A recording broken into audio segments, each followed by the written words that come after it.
नमस्कार, मी गणेश आचवल. स्वामी कृपा क्रिएशन्स या यूट्यूब चॅनलमध्ये तुम्हा सर्वांचं मनपूर्वक स्वागत करतो. निमित्त आहे सालबर्डी या नव्या कोऱ्या चित्रपटातल्या एका अजरामर गीताचं.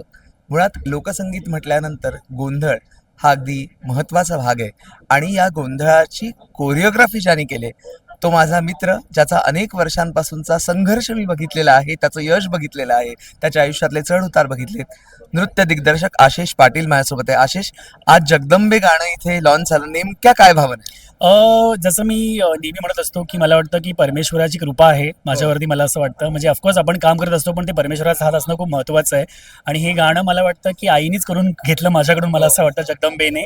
आणि मी खूप आभारी आहे रमेश सरांचा, जे दिग्दर्शक आहे सिनेमाचे. त्यांनी माझं नाव विचार केला की आशिष हे गाणं करू शकतो. आणि येस, काश्मीरसाठीच, कारण की मला वाटतं की एखादं गाणं तेव्हा सेट होतं जेव्हा तुमच्याकडे एक उत्तम परफॉर्मर असतो.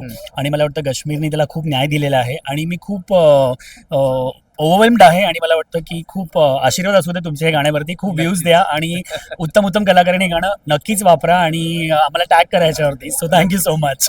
आशिष, मगाशी तू आता इथे सांगितलंस की गोंधळ म्हटल्यानंतर त्याचे वेगवेगळे पैलू असतात आणि त्यासाठी गश्मीरचं आणि तुझं जे ट्युनिंग होतं आणि पूजा आणि गश्मीर एक सगळे या सगळ्या प्रोसेसमध्ये इन झाले, तर ती मला आठवण ऐकायला आवडेल की मुळात तुझा विचार कसा असतो आणि त्याला आर्टिस्ट कसे सहकार्य करतात. मला वाटतं की कुठलंही गाणं जेव्हा आपल्याकडे येतं तेव्हा त्या गाण्याचा भाव काय आहे तो आम्ही आधी बघतो. आणि या गाण्याच्या स्टोरी लाईनवरती हे गाणं येतं. सो मला वाटतं हे गाणं नुसतंच येत नाही देवीचा जागर म्हणून. सो मला वाटतं गोंधळाचे किंवा जागरण गोंधळाचे खूप वेगवेगळे प्रकार आहे. वाघ्या मुरळी झालं, चोकत्या जोगीण झालं, किंवा जागरण आईचा वेगळा आहे, खंडोबाचा वेगळा आहे. सो जेव्हा मला कळलं जगदंबेचं आहे, सो ऑफकोर्स ते परसिव्ह केलं आम्ही की काय थॉट प्रोसेस आहे. आणि त्या हिशोबाने मला वाटतं की कलाकारांना स्टोरी माहीत होती. सो गाण्याचं कुठेही असं नाही की गाणं फक्त येतं, ते गाणं त्या सिनेमाला लागून येतं. ते मला वाटतं त्याचं खूप भान असणं खूप गरजेचं आहे. सो आम्ही डान्स तर केलाच आहे, पण ॲट द सेम टाइम त्या गाण्यामध्ये एक स्टोरी पण फिरते.